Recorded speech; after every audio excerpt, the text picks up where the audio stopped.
India की team semifinal के लिए क्वालिफाई कैसे करेगी? मतलब क्या वर्ल्ड कप से बाहर हो गए? जवाब है नहीं। क्या बाहर हो सकते हैं? जवाब है हां, बहुत चांसेस है। 50 से 60% चांसेस है कि हम बाहर हो सकते हैं। अब सवाल बचा ये कि जो बची चांसेस हैं जिसमें हम क्वालिफाई कर सकते हो, कैसे कर सकते हैं? तो उसका जवाब है कुदरत के निजाम से। हां जी, इंडियन टीम का भी पाकिस्तान बन गया, हम भी कुदरत के निजाम में हैं।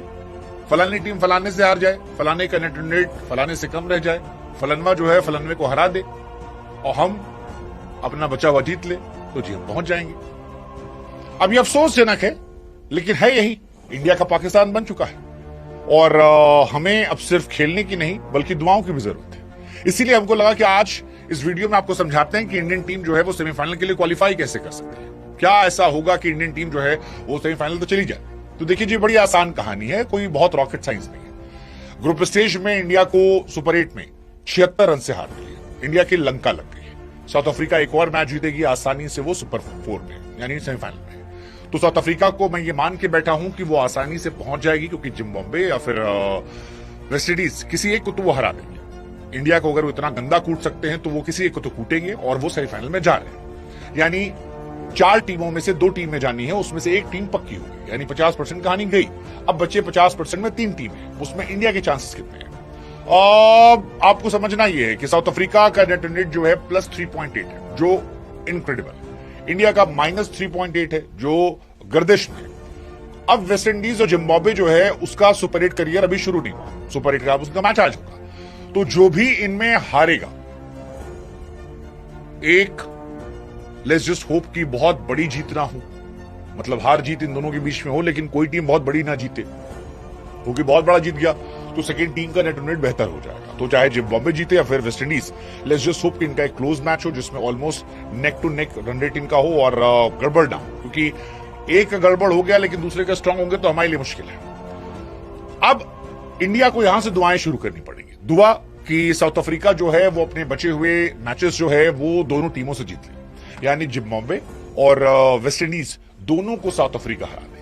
तो इससे कहानी क्या होगी कि साउथ अफ्रीका के हो जाएंगे 6 पॉइंट और वो आसानी से पहुंच जाएंगे सेमीफाइनल में। साउथ अफ्रीका अगर दोनों मैच ही जाती है तो वो टॉप होकर चले जाएंगे। इसका मतलब ये होगा कि फिर बाकी टीमें, जो कोई भी टीम है, वो मामला उन्हें गड़बड़ाएगा। उसके बाद अगर इंडिया अपने बचे हुए दोनों मैच जीत लेती है, यानी वेस्ट इंडीज और जिम्बाब्वे, इन दोनों से इंडिया जीत लेती है, तो इंडिया आसानी से क्वालिफाई कर जाएगी। यानी हम तो जीते ही जीते, लेकिन हमारे जीतने के साथ साथ अगर साउथ अफ्रीका बाकी दोनों टीमों को हरा देती है तो फिर हम आसानी से क्वालिफाई कर जाएंगे। बट सवाल यह है कि अगर साउथ अफ्रीका एक मैच हार गई तो क्या होगा? अब देखो, साउथ अफ्रीका, उसका भी सिनेरियो देख लेते हैं। जिम्बाब्वे और वेस्ट इंडीज का मैच है। अगर वेस्ट इंडीज ने जिम्बाब्वे को हरा दिया, जिसके चांसेस लग रहे हैं पहली नजर में, या हो सकता है जिम्बाब्वे जो है वो हरा दे, और फिर यही टीम जाकर साउथ अफ्रीका को हरा देती है, तो इंडिया की बैंड बच जाएगी। बैंड इसलिए बच जाएगी कि इंडिया को फिर कुछ कैरिज्मेटिक करना होगा ताकि हम आगे जा सकें। कैरिज्मेटिक। लेकिन अगर ऐसा होता है कि मान लो वेस्ट इंडीज ने जिम्बाब्वे को हराया लेकिन जिम्बाब्वे ने साउथ अफ्रीका को हरा दिया, तो इतना लोड नहीं है हमारे पास, हमारा मामला चल जाएगा, क्योंकि फिर वहां पर कोई टेंशन नहीं है। लेकिन मेन कहानी यह है कि लेट्स जस्ट होप, जो इंडिया के लिए सबसे इजी ऑप्शन है, कि साउथ अफ्रीका अपने बचे हुए मैचेस जीत ले और इंडिया अपने बचे हुए मैचेस जीत ले, तो हम आसानी से पहुंच जाएंगे। लेकिन अगर वेस्ट इंडीज या जिम्बाब्वे 2 मैचेस जीत लेती है आपस में और फिर साउथ अफ्रीका से, तो जो भी हमारा लास्ट मैच होगा उसमें हमको नेट रन रेट देखना पड़ेगा। हाँ, इंडिया का एडवांटेज ये है कि इंडिया का जो आखिरी मैच है वेस्ट इंडीज के साथ, उसमें इंडिया को आइडिया होगा कि हमको ये मैच कितने ओवर में जीतना है, तो हमारे पास एक ऑप्शन आएगा। लेकिन लेट्स जस्ट होप कि वहां तक कहानी ना जाए, क्योंकि हमारा नेट रन रेट ऑलरेडी घुसा हुआ है।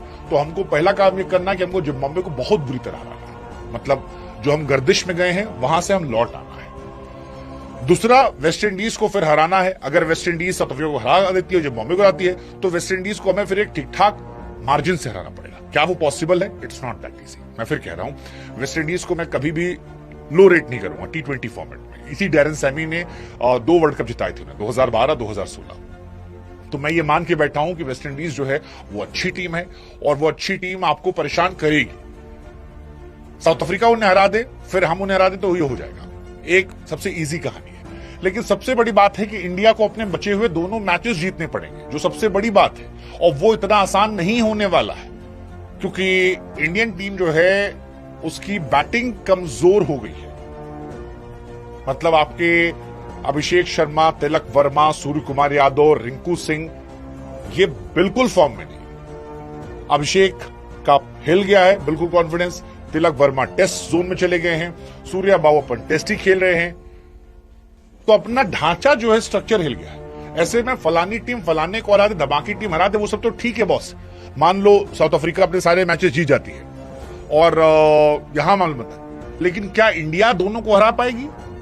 प्लीज आप जिम्बाब्वे और वेस्ट इंडीज को हल्के में मत लेना, बिल्कुल भी हल्के में मत लेना। दोनों सॉलिड टीम है। जिम्बाब्वे वो टीम है जिसने इंग्लैंड को हरा, नहीं श्रीलंका को हराया था, और जिसने ऑस्ट्रेलिया को भी हराया था, तो वो कहीं से कमजोर नहीं। And West Indies, like I said, never ever doubt West Indies in T20 format. जिस दिन आपको डाउट होगा, वेस्ट इंडीज को लेकर वो डायलॉग है, चीते की चाल बाज की नजर, और वेस्ट इंडीज T20 में कभी डाउट नहीं करने का, वो लंका लगा देंगे। सो लेट्स होप कि ऐसा ना हो, finger crossed, let's see. But scenario तो यही है, कुदरत का निजाम, फलानी टीम फलाने को, धमाके टीम धमाके को, बच्चे हम दिखते हैं।